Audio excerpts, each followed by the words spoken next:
दोस्तों, आज हम आपको एक ऐसी हकीकत और दिल दहला देने वाली स्टोरी सुनाएंगे कि एक नेक लड़की जो हाफिज ए कुरान थी, लोगों के कपड़े सिलाई करके गुजर बसर करती थी।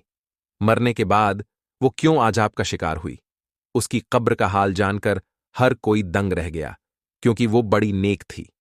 लोगों के इसरार पर जब उसकी मां ने उस लड़की की हकीकत बताई, तो ये जानकर सबके रोंगटे खड़े हो गए। हम और साथ ही अब आपको एक और वाक्य सुनने वाले हैं कि हम ट्रेन का सफर करते हैं और ये देखते हैं कि अगर ट्रेन के सफर के दौरान नमाज का वक्त हो जाए तो मुसाफिरों के लिए ये एक परेशानी का बाइस होता है कि वो किस तरीके से नमाज अदा कर सकते हैं। क्योंकि दोस्तों, सच्चा मुसलमान नमाज का पाबंद होता है और नमाज जरूर अदा करता है। आज हम आपको एक अल्लाह वाले का वाक्य सुनाएंगे। जब एक अल्लाह वाले ट्रेन में सफर कर रहे थे और जब उन्होंने ये नियत की कि मगरिब की नमाज का वक्त है और नमाज अदा कर ली जाए, तो फिर क्या हुआ।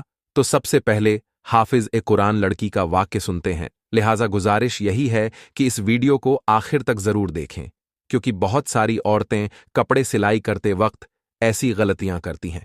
आज की कहानी बड़ी ही सबक आमोज और खासकर उन औरतों और मर्दों के लिए है जो सिलाई कढ़ाई जैसा काम करते हैं, क्योंकि अनजाने में वो ऐसा गुनाह कर जाते हैं जिसकी वजह से उन्हें बहुत सख्त आजाब का सामना करना पड़ सकता है। दोस्तों, किसी शहर के दूर दराज इलाके में फातिमा नाम की एक लड़की अपनी मां के साथ रहा करती थी। उसके बाप का इंतकाल हो चुका था। फातिमा की मां ने फातिमा को कुरान पाक हिफ्ज करवाया था और स्कूल की तालीम भी दिलवाई थी और सिलाई कढ़ाई का काम भी सिखाई थी, ताकि ये लोगों के कपड़े वगैरह सिलाई करके और कुछ नहीं तो घर का खाना पीना ही चला सके, यानी उन मां बेटी की 2 वक्त की रोटी चल सके। फातिमा बहुत ही ज्यादा मेहनती लड़की थी। उसके कुछ उसूल थे जिससे वो कभी पीछे नहीं हटती थी। अभी भी कितनी देर से उसके पास 2 औरतें बैठी हुई थीं।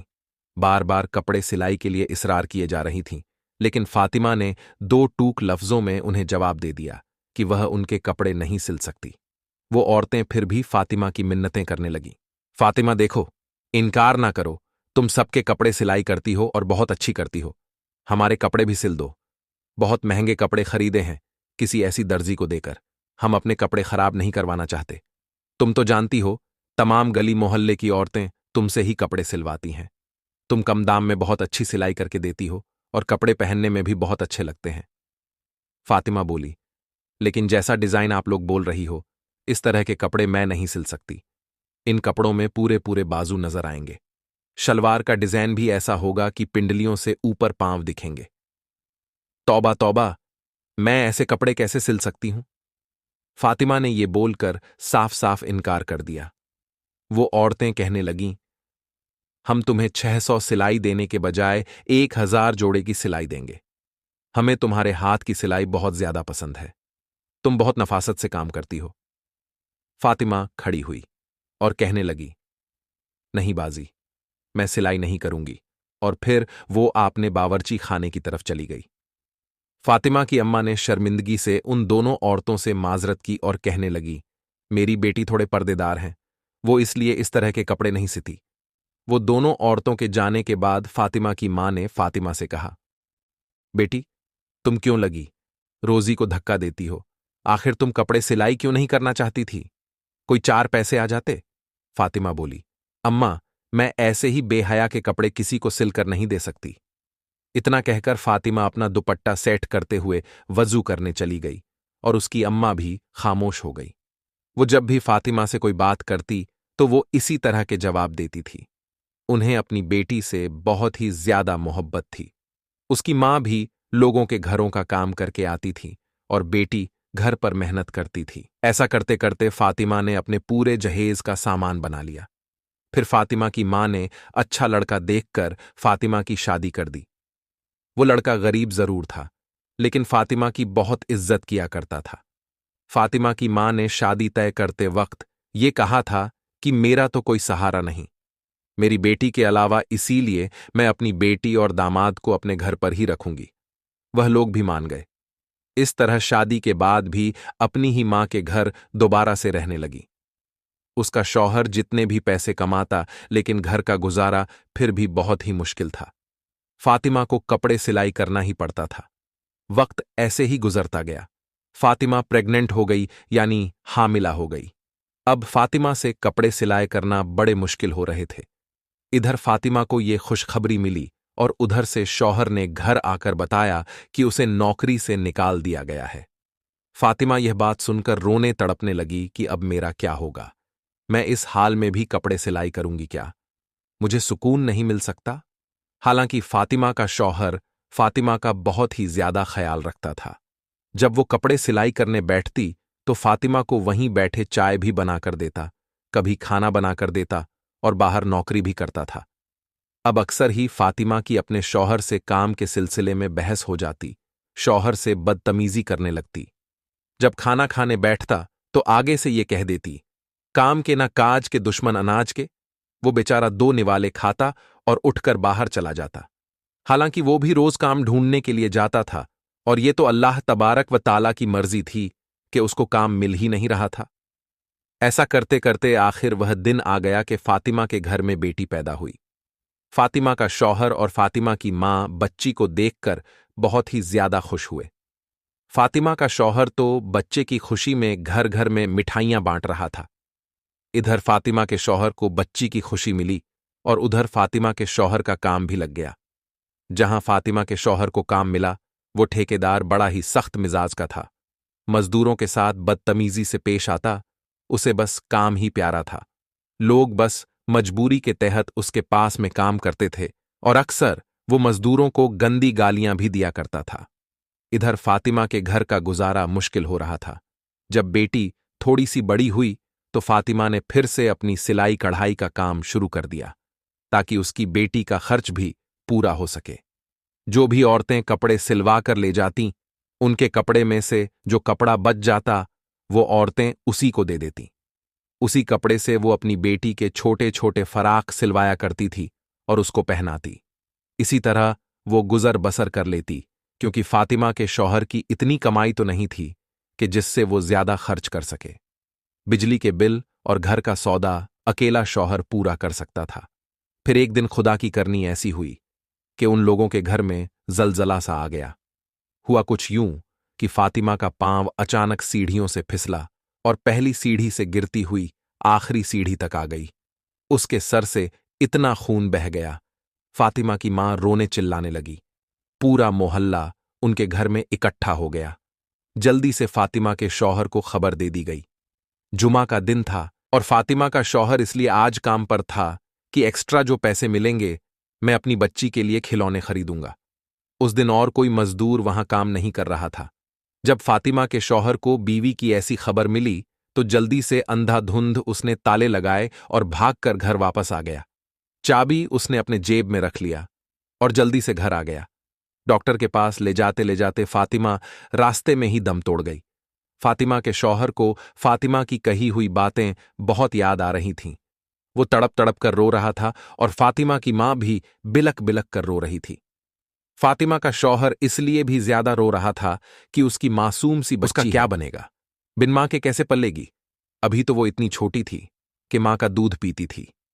ये सब सोचकर वो और भी ऊंची आवाज में रोने लग जाता। फातिमा की अचानक मौत पर हर कोई अफसोस करने लगा। कौन जानता था एक जवान लड़की जवानी में यूं खामोशी से चली जाएगी। हर कोई फातिमा की नेकी के गुण गाया करता था। सभी जानते थे कि वो कितनी नेक थी, परहेजगार थी, हर किसी का ख्याल रखने वाली थी। हर कोई उसकी तारीफ में लगा हुआ था। फातिमा की मां और शौहर का रो रो कर बुरा हाल हो गया था। वो दोनों गम से निढाल थे। फिर तदफीन का वक्त करीब आया और फातिमा का जनाजा उठाया गया। फातिमा को करीबी कब्रिस्तान ले जाकर दफना दिया गया। दफनाते वक्त उसका शौहर कब्र के अंदर उतरा और उसी दौरान उसके जेब में से वो चाबियां निकलकर कब्र के अंदर गिर गई, जहां काम से वो ताले लगाकर आया था। उसके शौहर को इस बात का पता भी नहीं चला। वो घर लौट कर आया। शाम होते ही सब लोग अपने अपने घरों को चले गए। सबके जाने के बाद घर बिल्कुल वीरान सा हो गया। फातिमा की सिलाई मशीन सामने रखी हुई थी, जिसे देखकर उसकी मां बार बार रोने लग जाती, क्योंकि उसको पहले बेवा होने का दुख था और अब बेटी के चले जाने का और छोटी नवासी का तन्हा रह जाने का दुख बार बार सता रहा था। फातिमा के शौहर ने फातिमा की मां को संभाला और गोद में अपनी बच्ची को भी बिठाए हुए था, लेकिन एक मां को कहाँ करार आना था, जिस बेटी ने मां का बाजू बनकर दिखाया था वो इतनी अचानक चली गई। फातिमा की मां को तो यकीन ही नहीं हो रहा था। बस फातिमा की मां यही बोले जा रही थी, अभी अभी तो मेरी बेटी कपड़े सिलाई कर रही थी, ये सब क्या हो गया। उसकी मां को किसी भी तरह से यकीन नहीं हो रहा था कि उसकी बेटी अब इस दुनिया से जा चुकी है। फातिमा की नन्ही बेटी भी रो रही थी और फातिमा का शौहर नहीं चाहता था कि वो अगले 2-3 दिन तक काम पे जाए। वो अपने बेटी का खूब ख्याल रखना चाहता था और बीवी के गम में बहुत निढाल था। इसलिए वो मालिक को बताना चाहता था कि मैं 3 दिन तक काम पे जाए, अगले 3 दिन तक काम पर नहीं आऊंगा।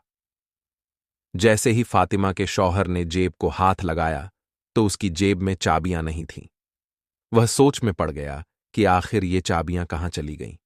बहुत सोचने के बाद उसके दिमाग में आया कि चाबियां तो उसके जेब में ही रखी थीं।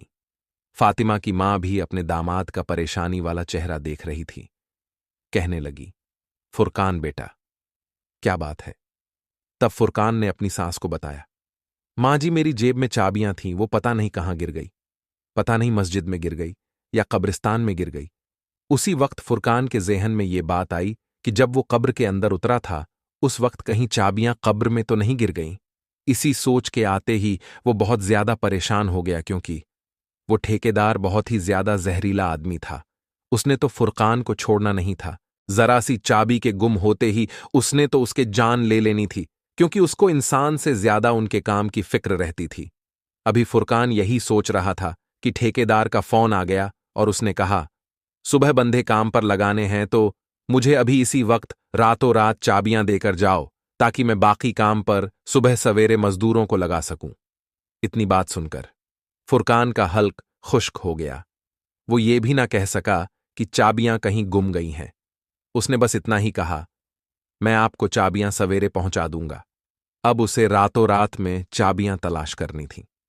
बहुत सोच विचार के बाद उसने कब्रिस्तान का रुख किया। रात के 12 बज रहे थे और फातिमा की बेटी अभी नानी के पास सो रही थी। फातिमा का शौहर रात के 12 बजते ही कब्रिस्तान की तरफ कदम बढ़ाने लगा। उसका दिल घबराहट का शिकार था। वो बहुत ज्यादा परेशान होने के साथ साथ खौफजदा भी था। उससे पहले वो कभी इतनी रात को कब्रिस्तान नहीं आया था। ये कब्रिस्तान गांव से कुछ दूर के फासले पर था। उसे बिल्कुल भी समझ में नहीं आ रहा था कि वो करे तो क्या करे, लेकिन ये भी मजबूरी थी। वो कीमती चाबियां थीं, उसने अपनी लापरवाही से गुम कर दी थीं, और उन चाबियों को तलाश करते करते वो रात के 12 बजे कब्रिस्तान में पहुंच गया। फातिमा के शौहर फुरकान का दिल बैठने लगा। शाम को ही उसने अपनी बीवी को जिस कब्र में दफन किया था वो उसके करीब पहुंच गया। फिर उसने पैरों की तरफ से खुदाई शुरू कर दी। उसका मकसद अपनी चाबियों का हुसूल था। अभी उसने थोड़ा हिस्सा ही खोदा तो गौरखन वहां पहुंच गया और गुस्से से कहने लगा, ये तुम क्या कर रहे हो? तुम कोई कफन चोर हो? फातिमा के शौहर ने घबराकर टॉर्च अपने चेहरे की तरफ किया तो गौरखन कहने लगा, तुम तो वही होना जिसकी बीवी का शाम में इंतकाल हुआ था। फातिमा का शौहर घबराकर कहने लगा, मैं शाम को अपनी बीवी को यहां दफनाने आया था, लेकिन बीवी को दफनाते हुए कीमती चाबियां मेरी जेब से कब्र में गिर गईं, और वो मेरे लिए बहुत ही ज्यादा जरूरी है।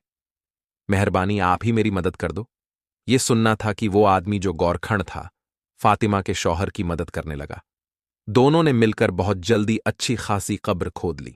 गौरखन के साथ मिलने से फातिमा के शौहर का डर भी खत्म हो चुका था और चाबी मिलने की उम्मीद भी जाग उठी थी। कुछ ही देर बाद कब्र पूरी तरह खुल चुकी थी। जब फातिमा के शौहर ने कब्र के अंदर का मंजर देखा तो फातिमा के शौहर बेहोश होकर गिर गए। गौरखन ने दोबारा से जल्दी जल्दी कब्र में मिट्टी डालना शुरू कर दी और उसके पसीने छूट रहे थे और वो कहने लगा, तुम्हारी बीवी कैसी औरत थी जो उसकी कब्र में ऐसा भयानक आजाब हो रहा है। फातिमा के शौहर को तो खुद पर यकीन ही नहीं आ रहा था। जो कुछ उसने देखा है वो सच में क्या उसकी बीवी के साथ में हो रहा था। फातिमा तो बहुत अच्छी और नेक थी। उसकी नेकी का तो हर कोई एतराफ करता था। उसने तो कभी कोई ऐसा गुनाह नहीं किया था जिसकी वजह से उसका ये हाल हुआ हो। वो परेशानी से तड़पने लगा। मेरी बीवी को ऐसी कौन सी गुनाह की इतनी बड़ी सजा मिल गई? गौरखन ने कहा। तुम चाबियों का कोई और इंतजाम कर लो। कब्र में चाबियां ढूंढना बहुत ही ज्यादा मुश्किल है, और तुमने खुद ही देखा ना कि उसका ये आजाब खत्म नहीं हो रहा, और वो किस हाल में है। उसकी तरफ से तौबा इस्तिगफार करो, और अगर कोई गुनाह ऐसा है जो उसने अपनी जिंदगी में किया है तो उसके बारे में पता लगाओ, ताकि उसकी मदद हो सके। फुरकान रोते रोते अपने घर वापस पहुंचा। फातिमा की मां ने उसे देखा तो कहने लगी, तुम इतनी रात तक कहां गए थे? मैं कब से तुम्हारे लिए परेशान हो रही थी। फुरकान फातिमा की मां के कदमों में बैठ गया, कहने लगा, अम्मा मेरा चैन सुकून सब लूट गया, और अभी भी बुरी तरह वो कांप रहा था। फातिमा की मां घबरा गई, पूछने लगी, बेटा बताओ तो सही, क्या माजरा है? तुम इतनी रात तक कहां थे? फुरकान ने बताया, वो चाबियों की तलाश में कब्रिस्तान गया था, लेकिन वहां जाकर तो जो मंजर मैंने देखा, उसके बाद शायद मैं सारी जिंदगी सुकून की सांस ना ले सकूं। फातिमा की मां भी डर गई और कहने लगी, पहेलियां ना बुझाओ, फुरकान बताओ तो सही क्या हुआ। और फुरकान ने रोते हुए बताया कि जब फातिमा की कब्र खोदी गई ताकि चाबियों की तलाश किया जाए, तो कब्र का मंजर देखकर मेरे होश उड़ गए। अम्मा, फातिमा जैसी नेक औरत को इतना सख्त अजब हो रहा था, मैं आपको बता नहीं सकता। फातिमा के होंठों पर आग जल रही थी और वो बुरी तरह से चीखें मार रही थी। मैंने आग बुझाने की कोशिश की तो मुझे उसके स्याह होंठ नजर आए जो बहुत बड़े हो चुके थे, जैसे लटक गई हूं, जबकि बाकी का जिस्म सलामत था। थोड़ी देर के लिए आग बुझी और फिर दोबारा भड़क उठी। पहले तो मैं समझ नहीं सका कि ये खुदा की तरफ से आजाब है, लेकिन गौरखन ने मुझे बताया कि ये आजाबे इलाही है और सिर्फ उसके होंठों को जला रहा है। फुरकान रोते हुए कहने लगा, अम्मा समझ नहीं आता उसके होंठों पर आग क्यों लगी हुई थी। वो तो उन होठों से हर वक्त अल्लाह तबारक व ताला का जिक्र किया करती थी। उसने कभी किसी की उन होठों से बुराई नहीं की थी। वो अच्छी औरत थी। फातिमा की मां और उसका शौहर ऐसे ही सारी रात रोते रहे और अल्लाह तबारक व ताला से फातिमा की मकसद के लिए दुआएं मांगते रहे। फज्र की आजान हुई तो फातिमा की मां कहने लगी, मस्जिद के इमाम साहब को खामोशी से सारी बातें बताओ और पता करो क्या मुआमिला है। मेरी बेटी के साथ ऐसा क्यों हो रहा है? क्या उससे कोई गलती हुई है? इमाम साहब बहुत ही नेक और पहुंचे हुए इंसान हैं, यकीनन वो हमारी जरूर मदद करेंगे। फुरकान को भी ये बात मुनासिब लगी। इस मसले का अगर कोई हल बता सकता था तो वो इमाम साहब ही थे।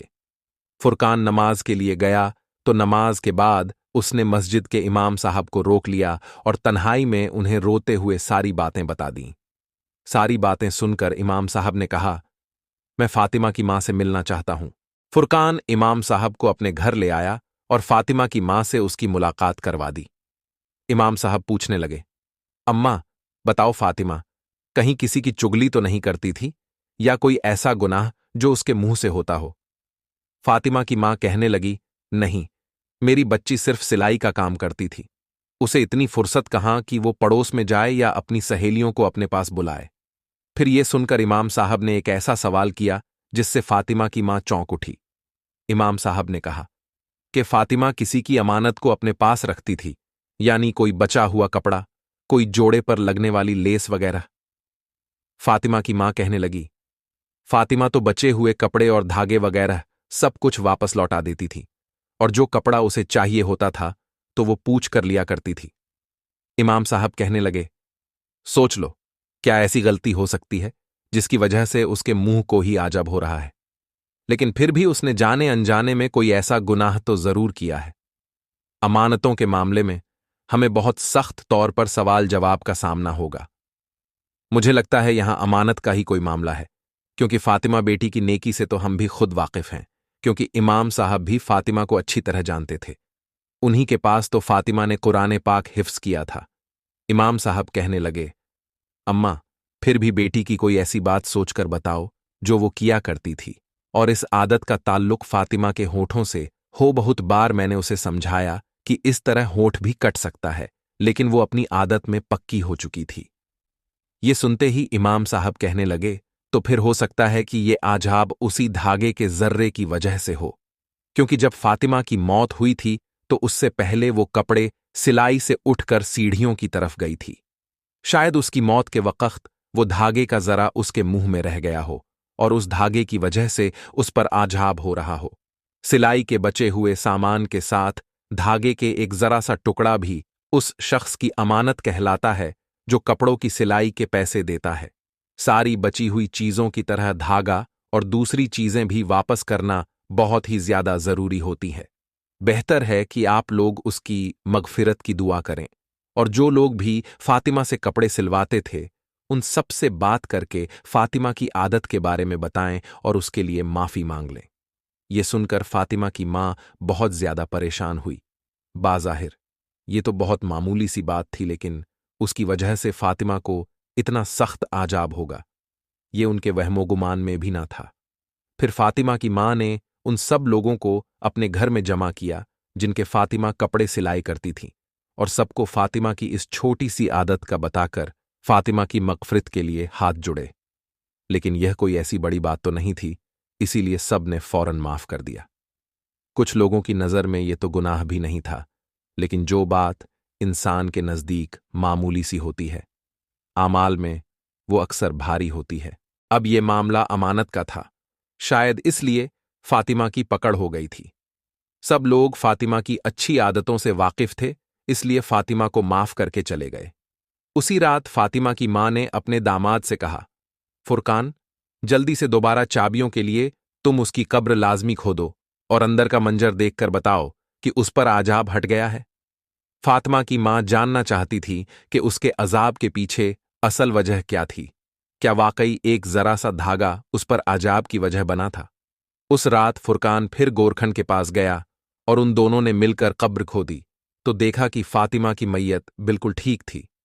उसके पास से खुशबू आ रही थी, किसी किस्म का कोई आजाब बाकी न था और फुरकान की चाबियां भी उस कब्र में थीं।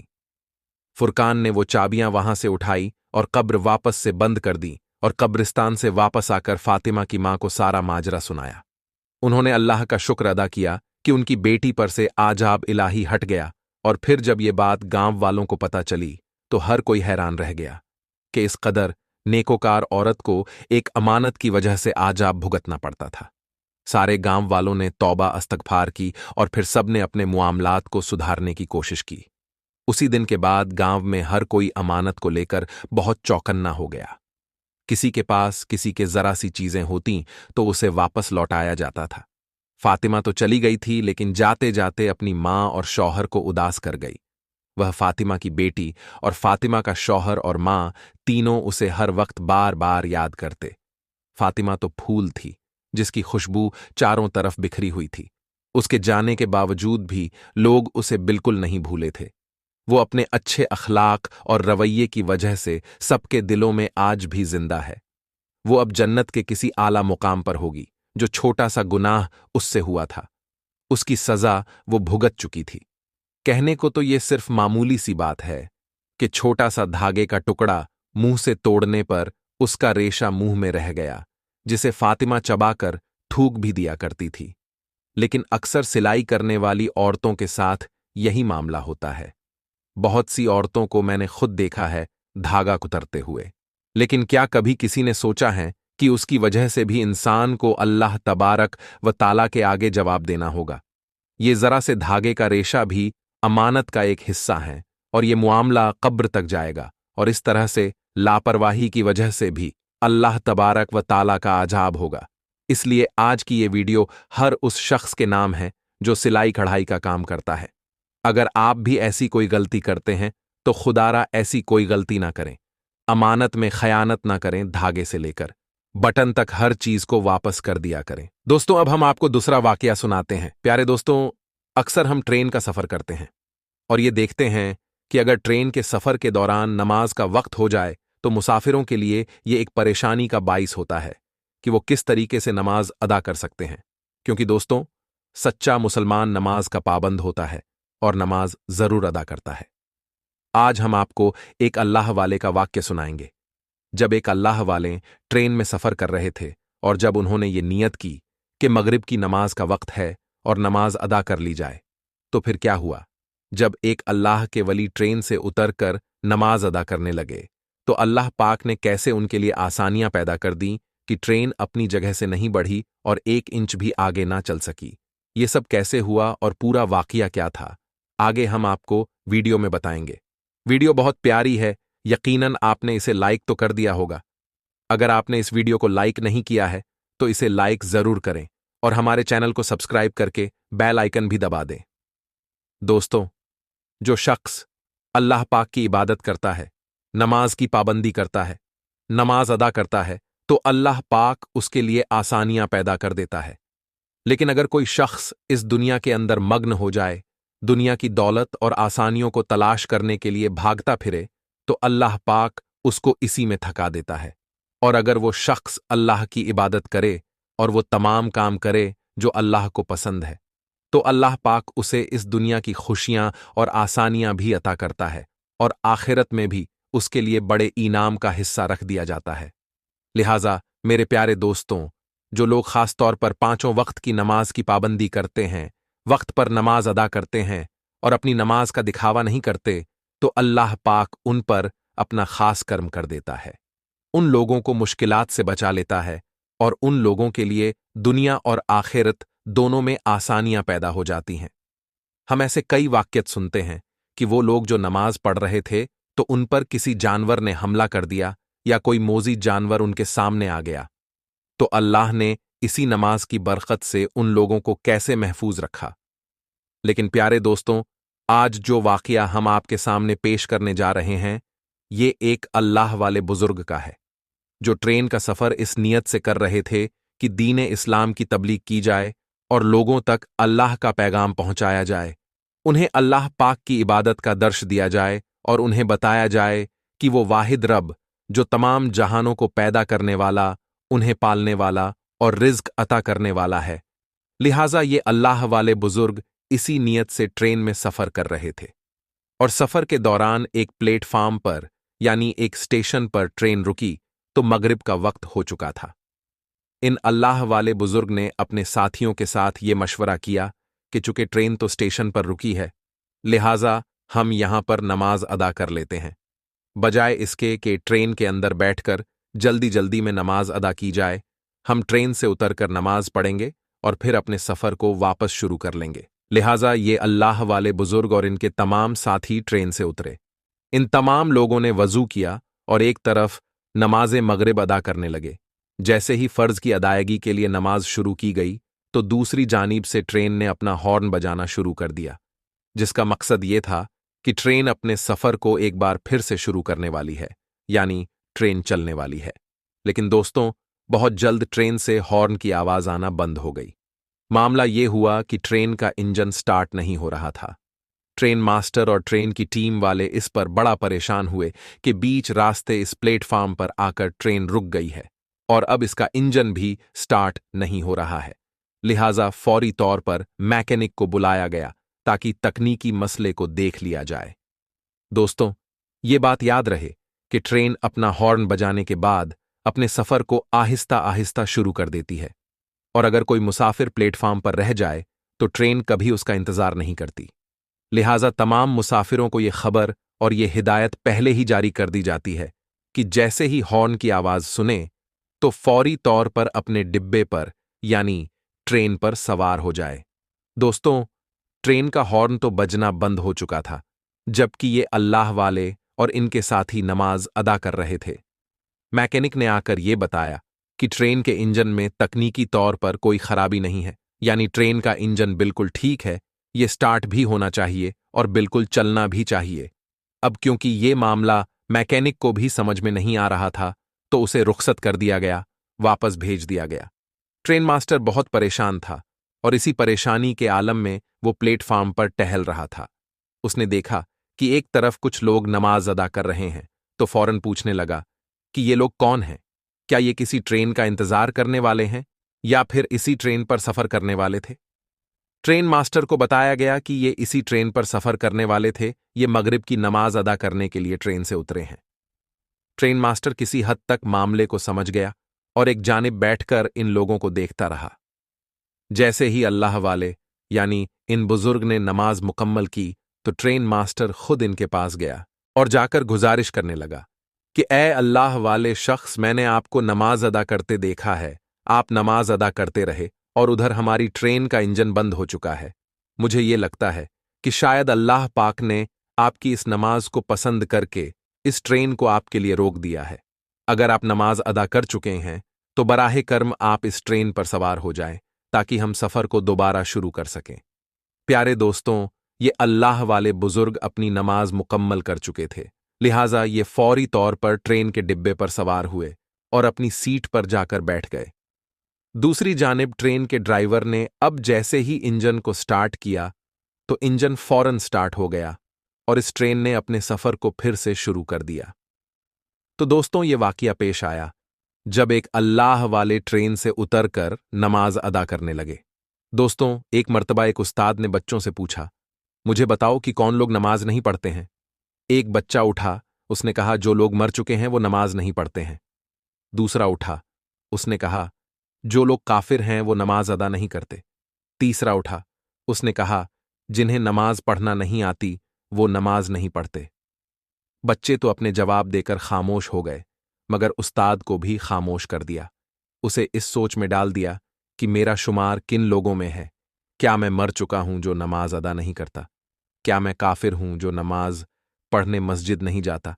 या मुझे नमाज पढ़ना नहीं आती जो मैं नमाज अदा नहीं करता? लेकिन ये सोच भी उसी के अंदर आएगी जिसे अल्लाह पाक तौफीक देगा। आज लोग मजलिस में बैठे होते हैं, इधर से अजान की आवाज बुलंद होती है, नमाज के लिए बुलावा आ रहा होता है, लेकिन लोग अपने कामों में मग्न रहते हैं। लिहाजा मेरे प्यारे दोस्तों, नमाज की पाबंदी करें और नमाज को वक्त पर अदा करें।